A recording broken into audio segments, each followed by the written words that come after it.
بسم اللہ الرحمن الرحیم۔ ایک بڑی اہم بات کیا ہوتی ہے کہ سنت کے متعلق صحابہ کا موقف کیا تھا۔ یہ بعض واقعات یا بعض مثالوں کی روشنی میں ان کے سنت یہ استدلال کرتے ہیں کہ دیکھیں بہت سے معاملات میں ہم دیکھتے ہیں کہ صحابہ نے، خلفاء راشدین نے نبی صلی اللہ علیہ وسلم کی سنت یا آپ کے عمل کے برعکس فیصلہ کر دیا۔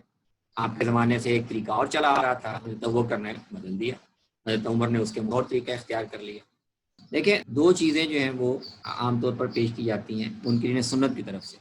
ایک تو یہ کہ دیکھیں نبی صلی اللہ علیہ وسلم صحابہ سے بھی مشاورت کرتے تھے، قرآن میں بھی آپ کو حکم دیا وشاورہم فی الامر، تو آپ صحابہ سے مشورے بھی کرتے تھے، بعض دفعہ اپنی رائے کے خلاف ان کے مشورے پہ عمل کرتے تھے۔ اگر آپ پر وحی کے ذریعے سے آپ کو پابند کیا گیا ہوتا کہ آپ نے یہ چیزیں طے کرنی ہیں یا آپ اپنے اختیار سے طے کرنی ہے تو آپ مشورے کیوں کرتے؟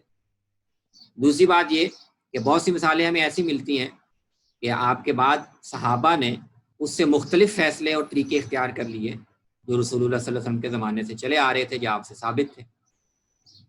تو اس کا مطلب یہ ہے کہ سنت بدل بھی سکتی ہے۔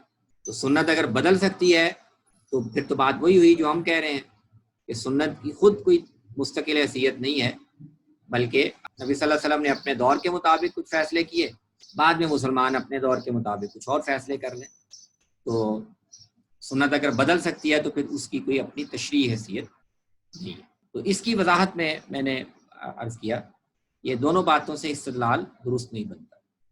یہ دیکھنا پڑے گا کہ رسول اللہ صلی اللہ علیہ وسلم صحابہ سے مشورہ کرتے تھے، لیکن وہ کن معاملات میں کرتے تھے؟ جہاں قرآن میں اللہ کی طرف سے کوئی حکم واضح طور پر نازل نہیں ہوا وہاں تو آپ مشورہ کر سکتے تھے، کرتے بھی تھے۔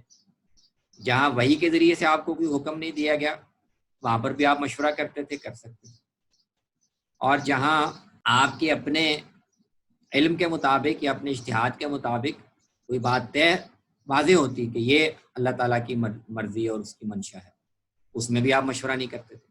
مشورہ صرف ان چیزوں میں کرتے تھے جہاں پر اللہ کا کوئی حکم قرآن میں نہیں ہے، وحی میں نہیں ہے، اور خود آپ کو جو اللہ نے ایک فہم اور علم اور بصیرت دی ہوئی تھی اس کی روشنی میں اس کو حکم واضح نہیں۔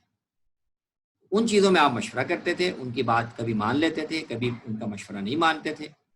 تو اس سے ہم یہ استدلال نہیں کر سکتے کہ سرے سے رسول اللہ کی بات کی کوئی یعنی تشریعی طور پر اور دین کے ماخذ کے طور پر کوئی حیثیت ہی نہیں تھی۔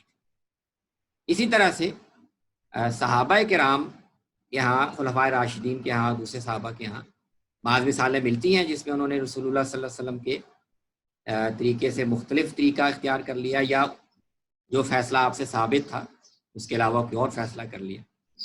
لیکن اس کی وجہ بھی یہ نہیں ہے کہ رسول اللہ صلی اللہ علیہ وسلم واجب الاتباع نہیں ہے یا آپ کی سنت کی کوئی دینی حیثیت ہے۔ اس کی وجہ یہ ہے کہ دین رسول اللہ کے عمل میں قرآن مجید میں بھی جو احکام بیان ہوئے ہیں ان کی نوعیت دو طرح کی ہے۔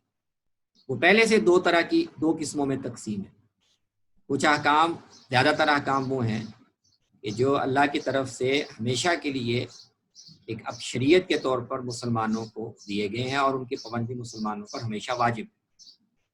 اور کچھ فیصلے، کچھ معاملات ایسے ہیں جن میں قرآن نے اس وقت کوئی مسئلہ درپیش تھا یا کوئی خاص صورتحال تھی، اس کے لحاظ سے اللہ تعالیٰ نے کوئی ایک رہنمائی کر دی کہ یوں کر لو، اور رسول اللہ صلی اللہ علیہ وسلم کو تو اس طرح کے فیصلے بہت سے کرنے پڑتے تھے۔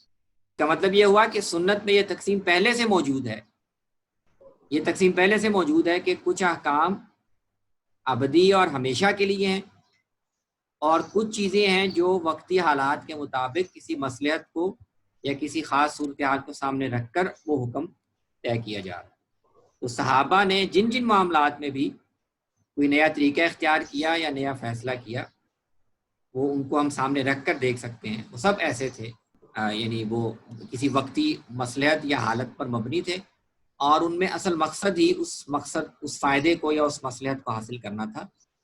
نبی صلی اللہ علیہ وسلم کی طرف سے وہ کسی ایسے حکم کے طور پر دیے ہی نہیں گئے تھے جن کو مسلمانوں نے ہمیشہ اور ہر طرح کے حالات میں ان کی پابندی کرنی ہے۔ تو جب دو طرح کے قسمیں موجود ہیں اور ان کا فرق جو ہے وہ مانا ہوا ہے، تو پھر ایک قسم کی مثالوں کو لے کر یہ ہم یہ استدلال نہیں کر سکتے کہ جو دوسری قسم کی مثالیں ہیں، جو دوسری قسم کے احکام آپ نے دیے ہیں وہ بھی بس اس دور کے لیے تھے یا ان کی پابندی مسلمانوں پر واجب نہیں ہے. تو یہ بھی ایک طرح کا ایک مغالطہ ہے، اس کو ہمیں ذہن میں رکھنا ہے.